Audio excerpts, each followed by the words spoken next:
And then the lovely Zoom lady tells us that it started. So there we are. Once again, welcome everyone. Thank you so much for spending your Tuesday evening with us. My name is Lisa Terich. I'm the Community Engagement Coordinator for the Oshawa Museum.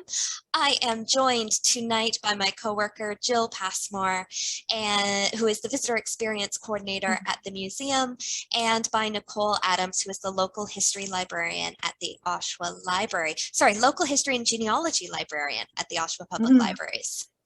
As always, we always start our speaker series off with a few announcements on behalf of the Oshawa Museum. And I would like to start by acknowledging that the Oshawa Museum is situated on the traditional territory and treaty lands of the Mississaugas of Scugog Island First Nations. Our work on these lands acknowledges the signatory communities of the Williams Treaties, as well as the Mississauga Nation and other members of the broader Indigenous community for their resilience and their long-standing contributions to the area now known as the Durham region. Tonight, you will notice that this is a webinar. So you lovely folks can see us, but you yourselves are muted. We will be having questions at the end. There is the chat function if you'd like to send it along to us. There's also the Q&A function. So if you have questions at any point during the talk, please go ahead, pop it in either the chat or the Q&A, and we will get to them at the end. I would also then quickly like to mention a few things coming up at the museum. First, I've recognized that there's a lot of members who have joined us tonight. Thank you so much. Welcome. To everyone who's not a member of the Oshawa Historical Society, I'm going to take a moment, and as the membership coordinator, I am going to do a quick plug. So the Oshawa Historical Society is the organization that manages the Oshawa Historical Society manages the Oshawa Museum. You can show your support for the Historical Society and Museum by becoming a member. Members of the Oshawa Historical Society enjoy many benefits, including free admission to the Oshawa Museum, free admission to many events. We have many member-exclusive events, including an exhibit preview. We've got an event coming up around Christmas time, and all of these events are exclusive to members, who also get 15% off in the Oshawa Museum shop, and they also get the satisfaction of knowing that they have been contributing and supporting an organization which has been making our community vibrant and vital and preserving our history for over 60 years. So if you have any questions about joining or membership or anything like that, I have just dropped a link in the chat, which is information on how you can find the Oshawa Historical Society online, and specifically that link will bring you to become a member. So if you have any questions, you can find my contact info there, and I'm happy to chat about that after tonight. That all being said, there are a couple events coming up. The first is this coming Sunday is the return of the Tea and Talks from Home. Starting at 1 p.m., we are hosting a talk being led by Jill, and it is about 19th century education in Oshawa. So there's still plenty of space available for that talk if you are interested in joining. Jill, would you mind popping the link for that registration into the chat as well so that people can find it quick and easy? I will. Yeah. Perfect. So, and also, speaking of talks coming up, we are very excited to be partnering with the Oshawa Library this coming Thursday.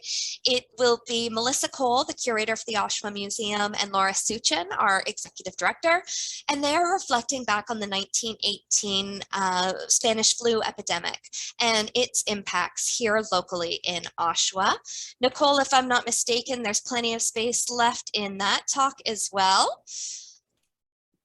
Yes, there is. Perfect. And I will find the link for that and drop it in the chat because, again, it's going to be a great talk. Finally, as I alluded to in the in the lead up, talking about memberships, the members preview for Leaving Home, Finding Home in Oshawa. This exhibit has been many, many years in the making. It was definitely put on pause because of the pandemic. This is a really important story, and we're really excited to be bringing it to the community and telling it right. So we didn't want to rush something last year and just put it up. We really wanted to make sure that we were doing justice to the stories that were being told of the displaced persons who came to Oshawa after the Second World War. The members preview for that is coming up on October the 6th. There are various time slots available. It is booked ahead of time with predetermined time slots. That's helping us stay COVID safe, helping us keep you safe, and you keep us safe, vice versa. So information about that is sent out in the members' emails. It was also sent out in the latest historical happenings. And if you have any questions about that, I'm going to encourage you to shoot us an email and we can help you get all registered for that. So without further ado, I would like to take a few minutes and introduce tonight's guest speaker. I'm also going to acknowledge that I'm taking a look at the chat, and I am seeing many people are contributing and saying that they've got their own experiences with Girl Guides, brownies, what have you, and that's so wonderful to see. Thank you all so much for joining us. Without further ado, Nicole Adams is the local history and genealogy librarian at the Oshawa Public Libraries and oversees the local history room collection housed at the McLaughlin branch in downtown Oshawa. She has worked in public libraries for over 20 years and brings a love of history and solving puzzles to her work in helping others find links to their family and community history. In her leisure time, she is a lover of mystery novels, audiobooks, jigsaw puzzles, and like most of us, afternoon naps. Thank you so much, Nicole, for joining us today. Thank you so much, Lisa, for the introduction. And welcome everyone this evening. I should be seeing my screen now. And we're here today to talk about, of course, the history of Girl Guides or guiding in Oshawa. As Lisa mentioned, there'll be a number of people who either have been in guides themselves, been in scouts themselves, or have family members that have been. It's hard to, you can't really throw a rock anywhere and not hit somebody that hasn't been involved in guides in some way or another.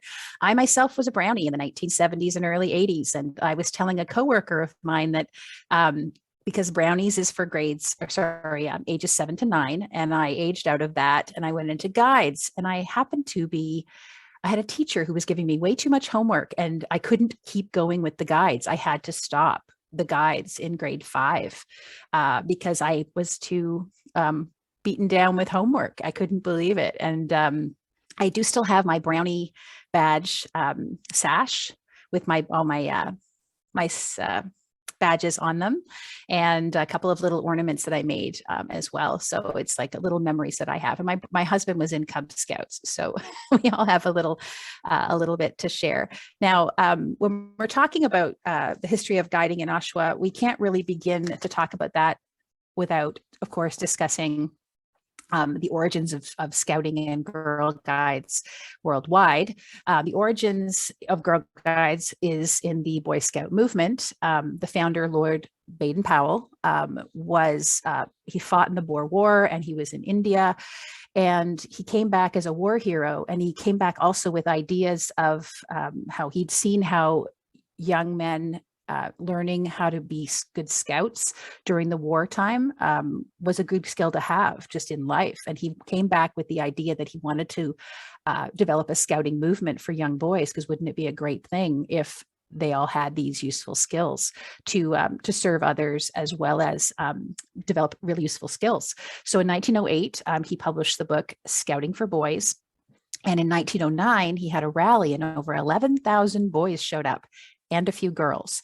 And they were quite annoyed that they weren't allowed to be parts of the Boy Scout movement initially. And then they sort of started to broaden that and include some girls in their local chapters of Boy Scouts. And it became apparent that they needed to form their own organization.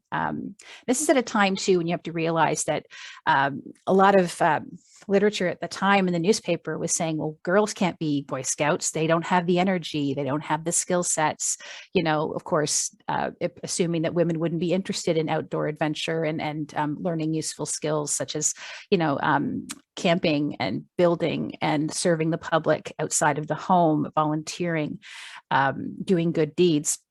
And so it was a little offensive to some of the women at the time, saying we can do so much. And this is, of course, before women got the vote in a lot of countries. So they formed the Girl Guides of Canada, and a lot of people talk about it being the origins of feminism in a lot of women, saying I was able to go to Girl Guide camp and there were no boys around to tell me I couldn't do something. So you end up seeing the formation of the Girl Guides in 1910, but it really doesn't take off really widely until 1912, when he marries Olive Soames, who became Lady Baden Powell, and she was instrumental in taking this on a leadership role, but also taking the guides to a much greater level worldwide. Now, the history of Oshawa kind of taps into the middle of that, and we had our first chapter open in 1911. So you're seeing that in this time period, girls worldwide wanted to be guides, and it'd be issued what they call the BP guiding certificate, BP standing for Baden Powell. When I first saw it, I'm like, does that stand for British Petroleum? What does that stand for? So it's a guiding certificate that they would get. And this was from 1914. So this is before the Canadian Girl Guides were set up. In 1917 is when that happened officially. So girls could join, and they got a certificate signed by Lady Baden Powell. In this case, actually, this was signed by Agnes Baden Powell, who was the sister of Lord Baden Powell, and she was leading up the charge of Girl Guides until Olive took over in 1918, and that's when it really started to take hold. I don't think it was as successful as it could have been. It just grew exponentially after she became involved, Lady Baden Powell, Olive, because she went worldwide and promoted it everywhere.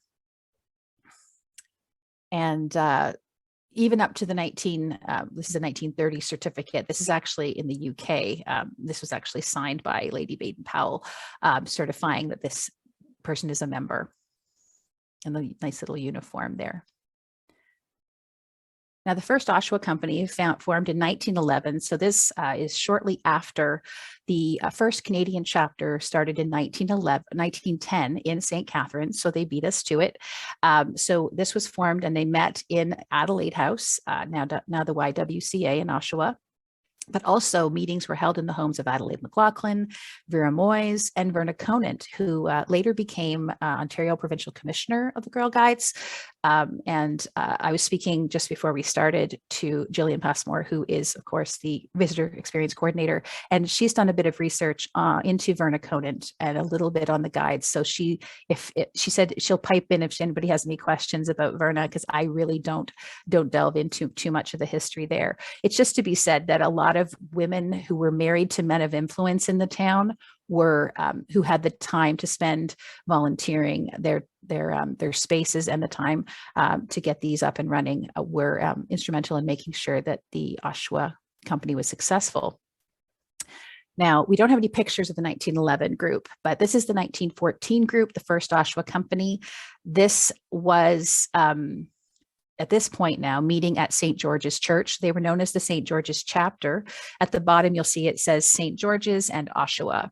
And they're sitting in front of the old St. George's Church, which is on what is now the site of Memorial Park. In 1924, it moved up Center Street to where it currently resides at the corner of Center and Bagot.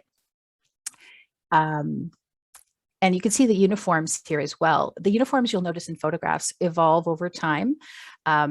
And you see that they have adult members in here as well. They're known as guiders, the adult guiders, so leading the young women in their exercises and their skills. And there was always testing that happened as well during these things. You might talk about anybody who's been a a Girl Guide will know, you had to get badges, but there were tests you had to pass in order to get those. Another picture of the first Oshawa Company, as I mentioned, met at St. George's Church. I think one of the women, I forget which one, I think it's the one in the middle, is someone named Lillian Arkwright, who is pictured in this photograph, and who donated the photograph to her. I think one of her relatives donated it to the library. This is a picture from the Oshawa Museum in 1915.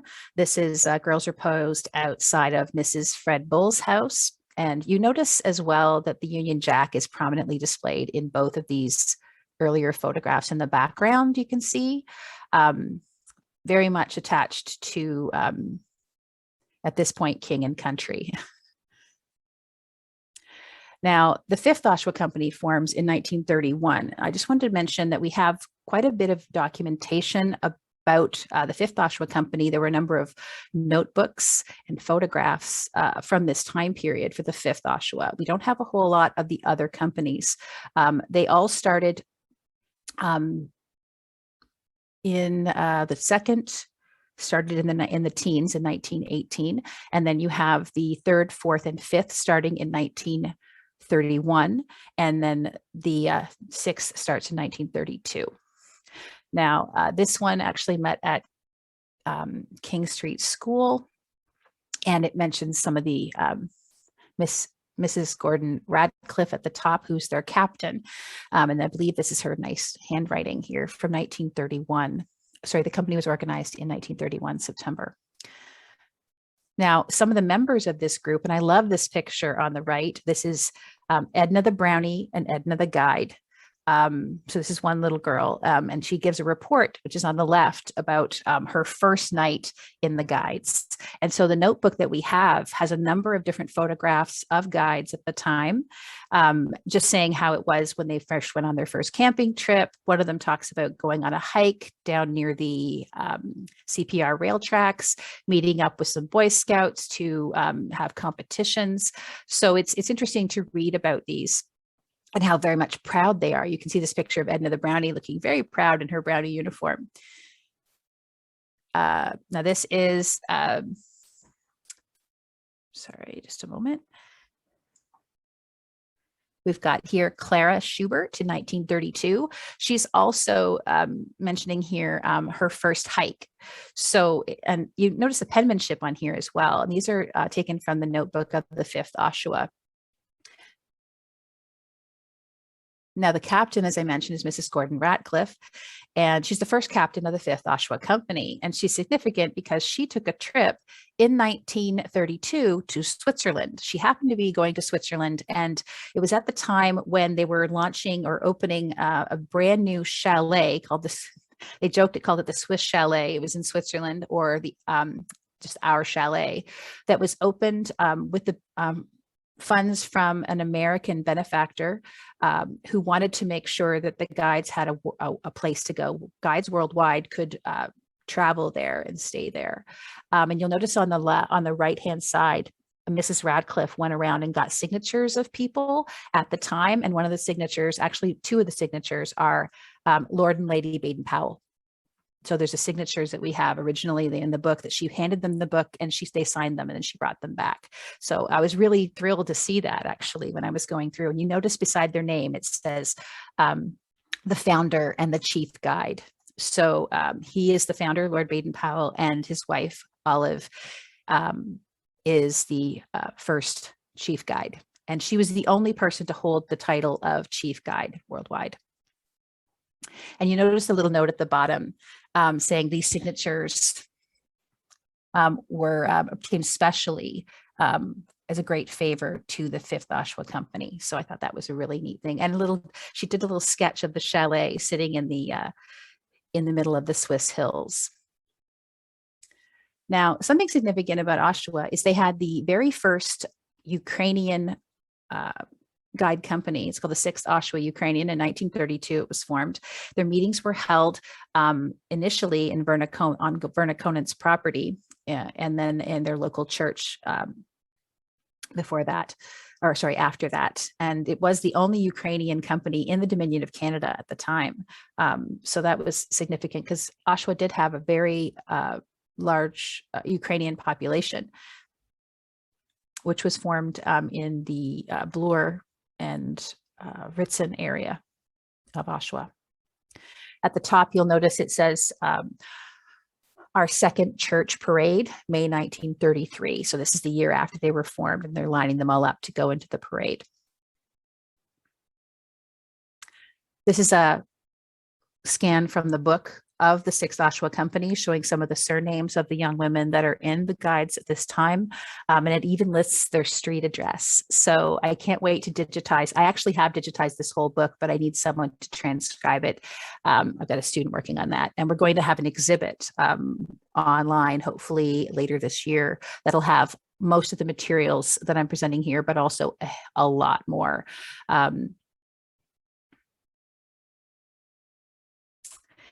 Now, of course, camping was a big part of camping and outdoor activities is a big part of guiding. Most of us that have been in the guides have fond memories of camping. One of my very first memories is sleeping in a cabin with a bunch of other girls and being excited that I was away from home. I was 7 years old and I got to experience lots of new things, make new friends. And oftentimes there were different guide companies that came together to do that. It wasn't just your own company that did that.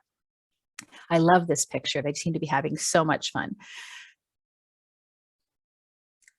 So some of the early camping that happened was in the northern area, on the different lakes. And this is actually Balsam Lake in 1936. So they're all standing out there in their little swim caps. And I assume being instructed in some way. There were other shots as well where they were standing and diving off of rocks. It's lots of fun and activities. Mostly there'd be challenges that would happen, badges that could be earned. And a camping badge specifically was very highly prized because to earn it, you had to have stayed overnight for a whole weekend in a tent. And at this time, there was no dedicated place for them to go. So each year they would travel to different places before a more permanent location was obtained. So this is Cameron Lake near Fenelon Falls in 1936. So lots of camping. Again, there's the girls who are having great fun outside. And I think also it seemed very freeing at the time too. And there was something I read in one of the notebooks that it was fun to just be themselves and not have to they could make decisions on their own as part of the group and do good things, but they were seen as important in the group. Whereas sometimes in their families, I think they felt that they were not as important. So it was very empowering, I think, for young girls. And I always felt that way myself. This is the Oshawa Guides at Hayden Shore in Whitby in 1946. So this was not camping. This was just a day trip that they took. And I love just the casual shot of them sitting on the beach. These could be girls from any age, just sort of hanging out on the beach. Now we've got Bob Cajun in 1947. I didn't have an original photograph of this. This is taken from the Oshawa Daily Times of the time. And again, you see them, they did a lot of these shots they'd group them all together to take a group shot for wherever they were going to. Because it was a big part of it wasn't just your weekly meetings that you went to as a guide. You also had these activities to look forward to and to fundraise for. Something initially I didn't realize for fundraising, I was reading up on the just Canadian guides and where the Girl Guide cookies came from when they were talking about raising funds. And it turned out that quite a bit of the camping that happened, oftentimes there'd be, there was one, I forget which location it was. I think it was in Toronto at the time, where they had acquired farmland and there was a barn and they wanted to get a horse for the girls to ride. And in order to buy the horse, they had to raise funds. And so the cookies came about because of that. And the cookies have stayed ever since. So I thought that was an interesting tidbit. Camp Samack, of course, which was centered here in Oshawa, which was developed for the Boy Scouts. Girl Scouts would, of course, go there too, and they're known as Girl Guides, but in the US, they're known as Girl Scouts. So there's oftentimes there'd be day trips to Camp Samack or overnight trips, and sometimes I would see different challenges that would happen in the between the boys and the girls. There was one instance where they had something called the winter freeze, which they were challenging them to, the girls would meet the boys up at the camp, and they'd have tests of endurance and who could stay out in the cold the longest, and almost gentle joking with each other in each other's newsletters that they had at the time. So those were, I thought it was really fun and tongue-in-cheek. Camp Adamak. Now this is 1961. Before Camp Adamak was formed. So there was the sod turning in 1961, which was the heralds the guides camp opening. And this, of course, is named, much like Camp Samack is named for Sam McLaughlin, Camp Adamak is named for Adelaide McLaughlin. So there's that combining of the names. And the reason for that as well, and there's a Camp Adamak 2, which opened later on in 1989. And this is an invitation, September 4th, and an article from the local paper showing them being instructed on putting up a tent. I still can't put up a tent, though. I must not have passed that batch. Now, the reason, of course, that the Adamak was named for Adelaide McLaughlin is because she arranged for the gift of Guidehouse in Oshawa, which was the center of guiding in the area. So it was known as sort of the central place, even though there were multiple chapters and companies all over town and the region. Guidehouse was sort of the central place they could all come, even though there were chapters that met at Guidehouse. Not all of them did. And this is a photo from the paper of the time in 1947. Actually, 1948 is when it opened. 1947 is when they acquired the property and renovated it. Now, Adelaide and Sam both were very interested in the guiding and the scouting movement, hence why Camp Samack was formed by Sam McLaughlin. And Adelaide wanted to do something similar. Now, at the time, she said, "This is one of the happiest days of our lives," Mrs. McLaughlin said. "My husband and I have always taken a deep interest in the young people of Oshawa, and having found a home for the Boy Scouts, so we were only too ready to help when the plight of the Girl Guides was brought to our attention." So she was very key in getting the property and then arranging for it to be renovated. The house itself was owned by Magistrate Hind in Oshawa before this, and then the Hind family held it for many years, and then it was a parsonage for a while for the Simcoe Street United Church. This is actually just an etching from a plate from 1980 of the Guidehouse itself. Now the land was acquired. This is his land document, so it was purchased from the Simcoe Street United Church. This is just an entry in the land registry showing that the property was being transferred at the bottom here from the Girl Guide Company to the city of Oshawa. Before that, you see United Church of Canada to the Girl Guide Association, and the Girl Guide Association had then given the land to the Girl Guide Land Corporation. If you notice, the price is aside as well for $1. And it's significant to note too that our RS and Adelaide McLaughlin didn't buy the land and then give it. What they did was they gave funds in order for it to be bought by the Girl Guide, so they would own it outright. Now, Lady Baden-Powell did make a visit to the Oshawa Guidehouse in 1952. And she was, as I mentioned, so instrumental in getting the worldwide guiding movement started. And she spent her days traveling all over the world.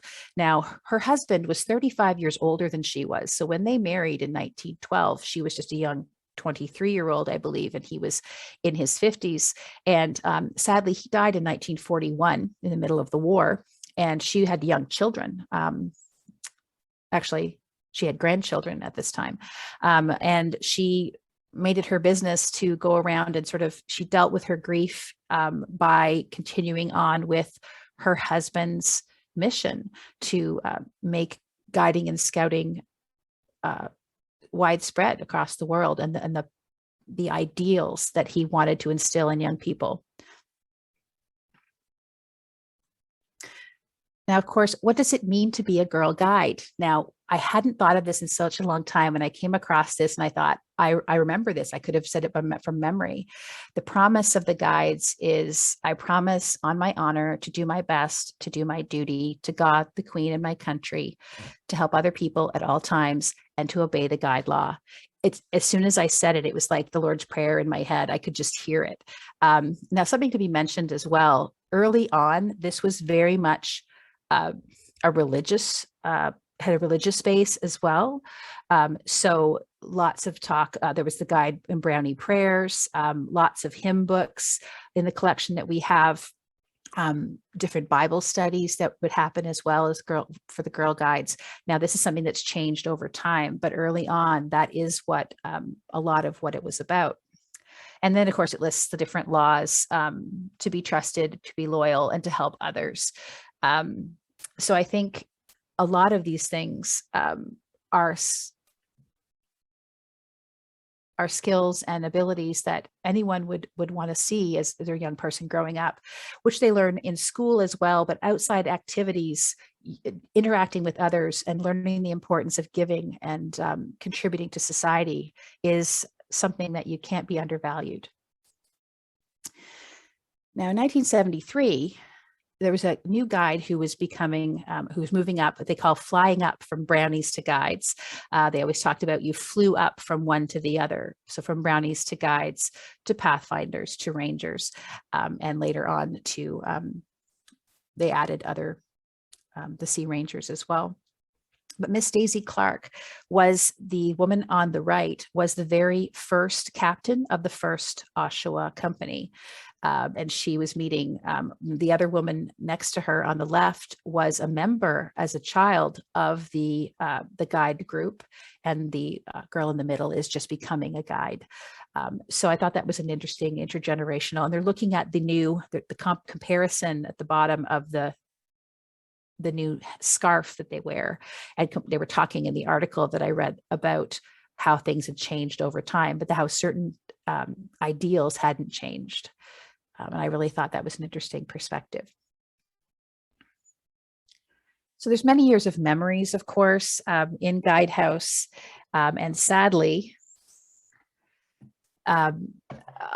over time, attendance has dwindled, especially at Guidehouse, because Guidehouse is centrally located in downtown Oshawa.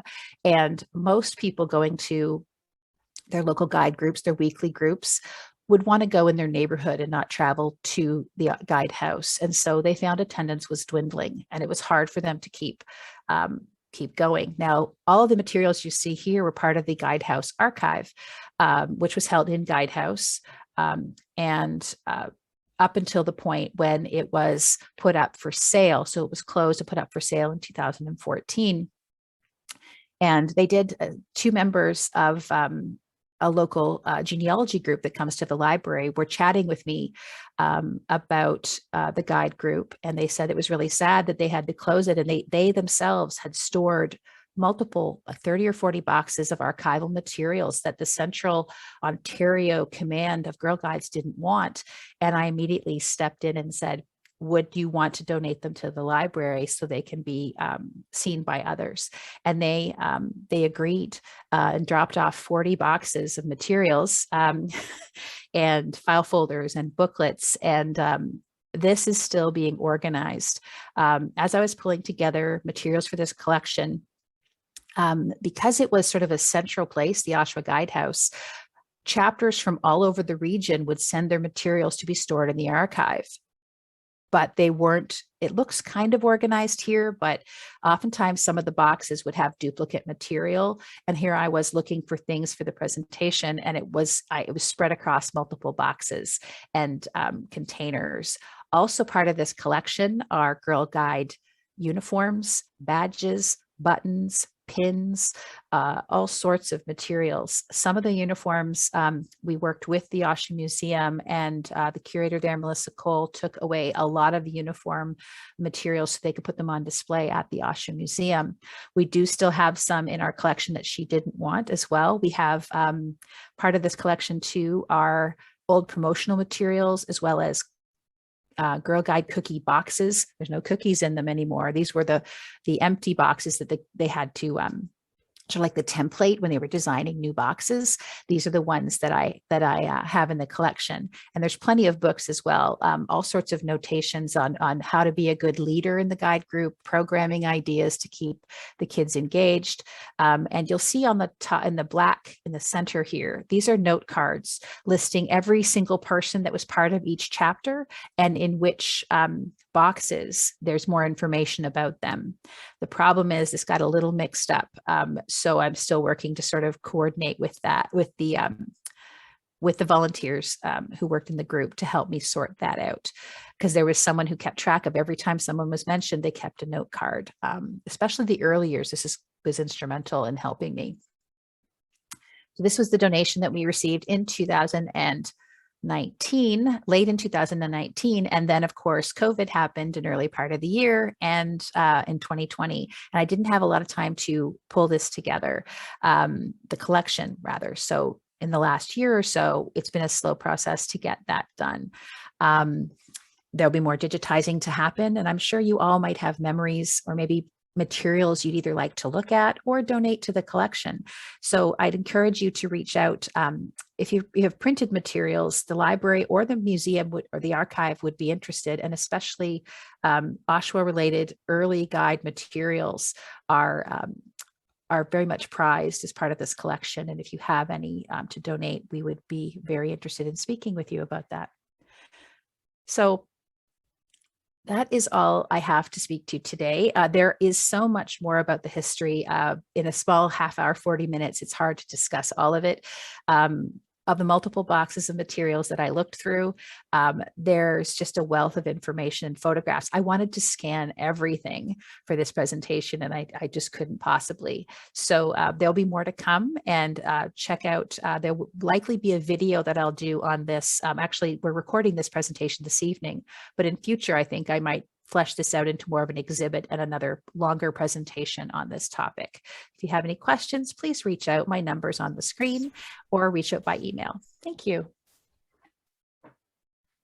Nicole, thank you so much. As we were going through, I know a lot of memories were being triggered for me as well. And I really do appreciate this little bit of a trip down memory lane. So thank you.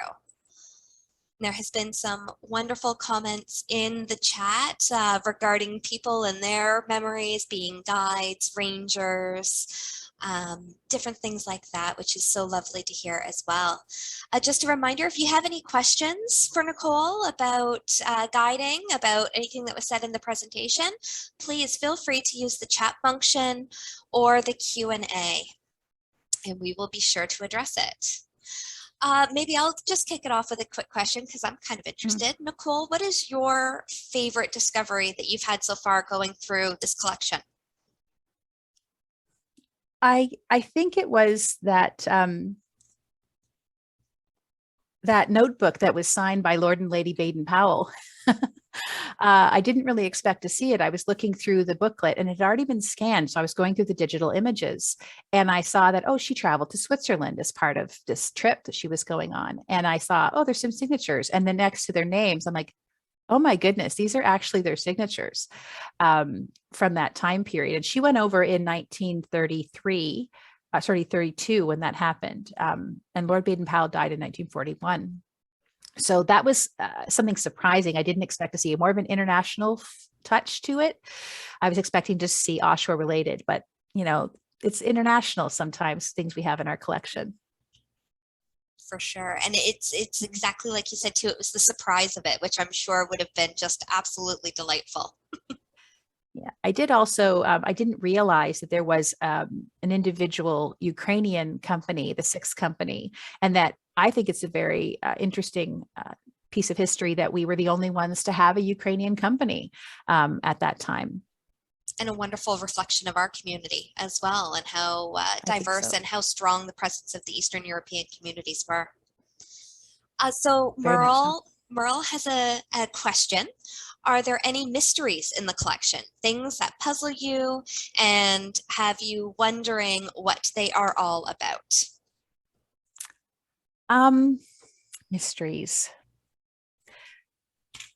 I know sometimes going through the boxes, there would be things sent in. As I mentioned, it was a central archive. So things would be sent in and I'd be looking at a document saying, does this relate to guides at all? Sometimes there would be people's personal papers got mixed in, like maybe the guide leaders. Like, okay, I'll set those aside.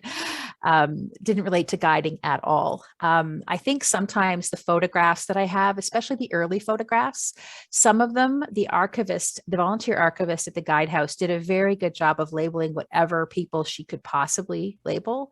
But there are a few that we just don't know who they are. So I think part of the benefit of us making an online exhibit and posting those photographs and asking for input will help us flesh out more detail on that. It's kind of a shame. One of the mysteries, not really a mystery, I guess, but sort of the shame of not having Oshawa newspapers, or not very many from the time period when these were formed. We don't have a whole lot of accounts of the time, lots of after 1940s or so. There used to be also notation. I didn't get into this, but there was always a guiding section in the paper. They'd talk about what each of the companies was up to. So I thought that was really interesting as well. So you could read up on what every little company was up to. And sometimes, you know, girls would have their names mentioned in the paper, which I assume would have been a point of pride. And I think smaller, like earlier times, papers covered a lot more local news like that. I don't think you'd see something like that these days, especially they wouldn't include the names of the children these days. But back then they'd list the girl's name and her address in the paper. So You would definitely not be getting the address in today's times, which is probably a good thing. mm-hmm.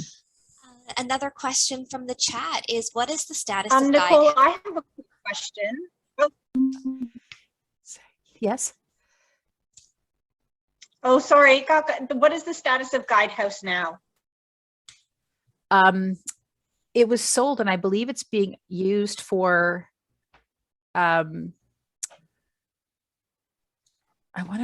looked into it recently, and then I forgot exactly what the organization is called. I think it's for. Go ahead. I was just going to say, if you don't mind, I actually have that information handy right now. It was put up for sale. It was later sold and is currently in use by Cornerstone Community Association, Durham, Inc. And Cornerstone offers individualized support services, food, shelter, and transitional housing to men 16 plus, women, and families throughout the Durham region. Yeah, and Cornerstone is actually across the street, so I guess it's sort of made sense that they would branch out to the other building. And Guidehouse as well. It's like over 4,700 square feet. It's got 3 floors. I've got some also in our collection are blueprints of extensions that they've made and everything. So detailed diagrams of the Guidehouse itself.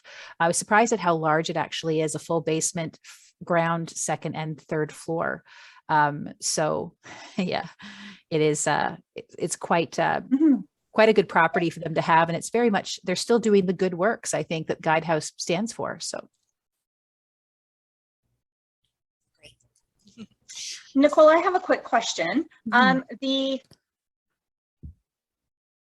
card catalogs that the years you said that all the guides from the different units were listed in there, but what is like the time frame?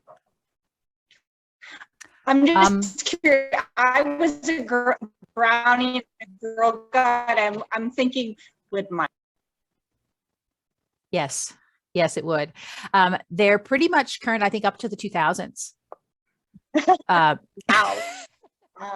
That's cool.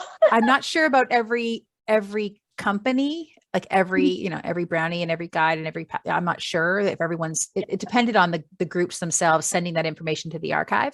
But that's something to be to think about too, but I have yet to delve into it completely. I think it's a big treasure trove of, if you know, you could look up your name and see where you mentioned, you know, like what documents, what I'm hoping to make it a useful tool for me. The problem is some of it will list that, because when they donated things to me, they came in boxes and bags, some labeled, some not.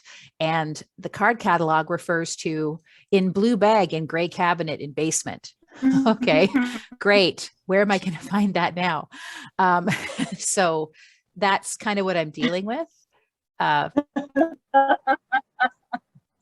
In archives, we like to keep the original order wherever possible of a donation, but that's, it's going to be a challenge. Very much so. Ted has made a wonderful comment. So Ted, I'm also going to say that if you'd like to drop the link to your YouTube channel, please feel free to do so.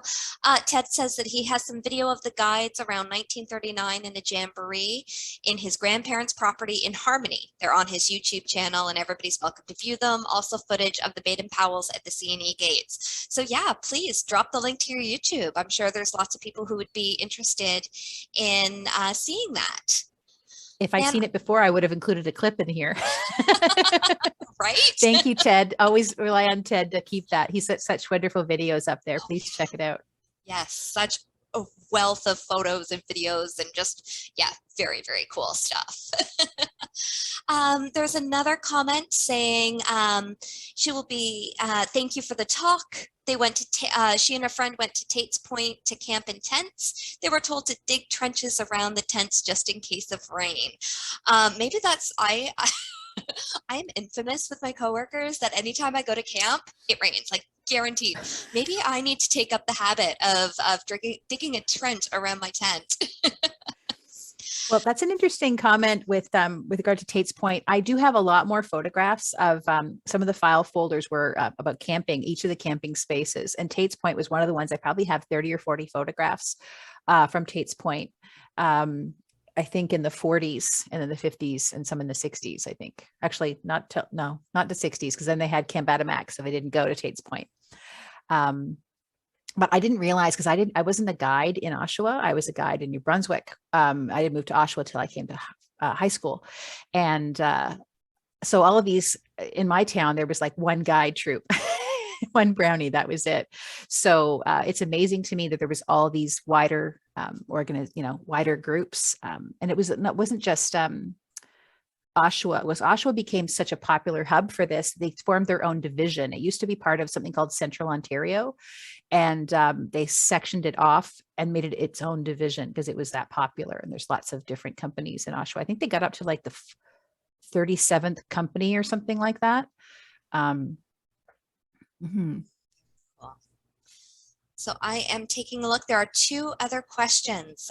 The first is, are there any famous guides from the local area, ones that went on to be public figures? Merle had mentioned that he noticed that one of the early names was Starr, perhaps part of the Michael Starr family in the beginning years. So do you know of any famous Oshawa guides? I do not. I do know there was a connection through Lady Pellet and Sir Henry Pellet of Casa Loma fame. Sir Henry Pellet's sister was married to a local Oshawa man, and she was a chapter leader, I believe, here. So there's a connection to Casa Loma. I didn't mention that in the talk either, but they used to send a lot of Lady Mary Pellet was very open to having the guides come to Casa Loma for trips. And they would have rallies there, especially she died in the 1920s. So between like 1914 and 1924, the guides would go there quite often. And they do have, and I'm really excited to see this, they recently have an exhibit of the history of guiding in Canada in Casa Loma. So that's quite interesting. And I'd be nice to see if there's anything from Oshawa there. Famous people. I wasn't really looking. I think the Starr that you're referring to, it could be. I know that Michael Starr himself was Ukrainian. So perhaps he had a sister in the in the Ukrainian chapter. Perhaps. I'm not sure. I do know the Boakleys.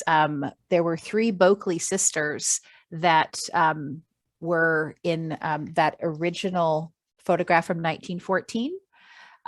There were 3 Boakley sisters in that picture. It's the early picture. So some of the pictures I do have listed, some of the names, and some of them I don't. So, but that was name that I did see. Very cool. And then someone in the chat has been very helpfully passing along a few names, Roberta, just in not local, but beyond. Roberta Bondar, Marilyn Dennis, Jennifer Valentine, Celine Dion, Sarah McLaughlin, and another individual has said they think that former Mayor Nancy Diamond was a guide. So thank you all so much for those contributions. Appreciate that. Yeah. I think I'm not sure where I was thinking of local people in our chapter, no famous, but worldwide, I think it's hard to find a woman that probably in Canada that wasn't connected to guides at some point or another. Yeah.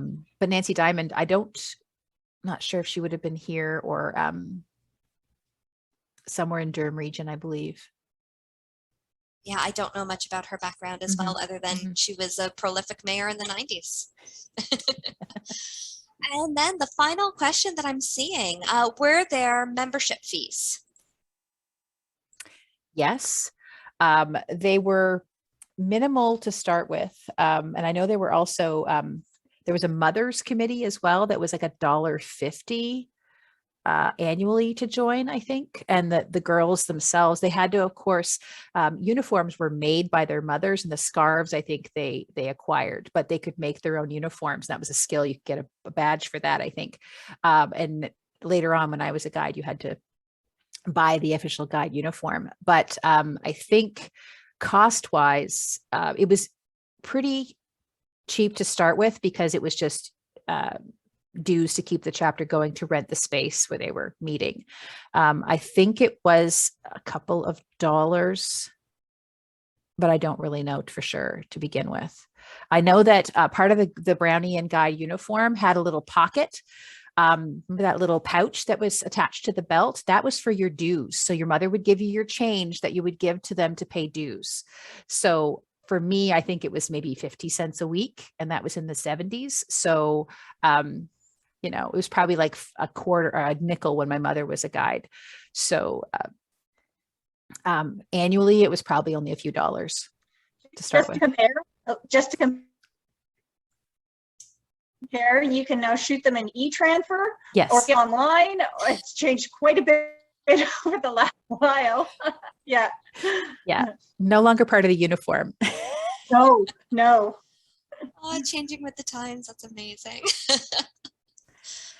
Well, with that, I'm not seeing any unanswered questions. So I just really want to, once again, say a big thank you so much to Nicole for taking us down that amazing trip down memory lane. And thank you all so much for joining us this evening, whether it's sharing your own memories or just simply coming along for the talk. We really do appreciate you being here. Thank you all so much. Just a friendly reminder that our next speaker series, these take place on the 3rd Tuesday of the month, 8 times a year. So our next one is taking place on October 19th, 7 p.m. Again, it's going to be here on Zoom, and we are having Melissa Cole, our curator, Laura Suchin, our executive director, and we are talking about the history of the Farewell Cemetery. So hopefully we will see you all then. And beyond that, enjoy the evening, try and stay dry because it's supposed to rain spectacularly over the next few days. And stay well, everyone. Take care. Thank you. Good night. Bye-bye. Bye.